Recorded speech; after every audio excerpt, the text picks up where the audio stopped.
তো এই যে আমি আর মাসি এখন যাচ্ছি ঠাকুর বায়না করতে। দিবাকর অন দা ওয়েতে আছে, আজকে বোঝাই গেছে এখন আসবে, বাজারেই ডাইরেক্ট আসবে। তো আজকে দর্শকর্ম ভান্ডারের জিনিসগুলো করে নেব, কালকে প্রচুর ভিড় হবে আর দিবাকরে যদি সময় না পাই তাই। চলে এসেছি ঠাকুর বায়না করতে, কিন্তু যে কাকুর কাছে করবো ওই কাকুই ছিল না, তাই আমরা আবার চলে গেলাম। আজকেই দেখো বাজার কত ভিড়, মানুষ আজকেই সব করে নিচ্ছে।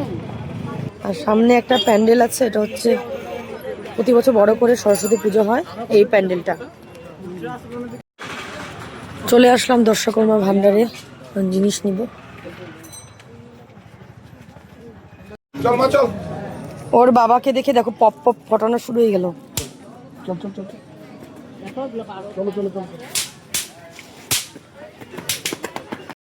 চলে আসলাম চিরামুড়ির দোকানে, ওখান থেকে খই নিলাম, তারপরে চলে আসলাম পান সুপারি কেনার জন্য।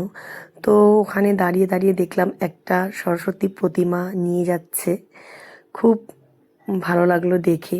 তারপরে ওখান থেকেও চলে আসলাম ফল বাজারে, ফল নিলাম ঠাকুরের জন্য যা যা লাগে। তারপরে খাগের কলম নিলাম 40 টাকা দাও।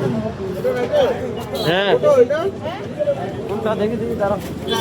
এই দেখো ভাই কত ভারী ভারী জিনিস নিয়ে দাঁড়ায় আছে, আমাকে দিচ্ছে না নিতে, 2 হাত ভরা। তো এখন আসলাম আখ কিনতে, একটা আখের দাম 15 টাকা। তো এখন আসছি যজ্ঞের জন্য 28টা নিখুঁত বেলপাতা, এই যে মাসি বেছে বেছে দিচ্ছে।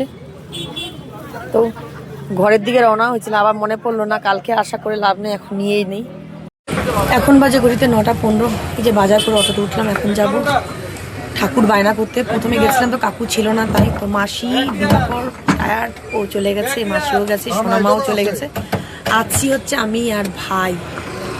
এখন আর কালকেও আসতে হবে বেলপাতা নিতে, কেন নিখুঁত 28টা লাগে, ওই মাসি বললো কালকে দেবে। তো এখন যাচ্ছি, চলো।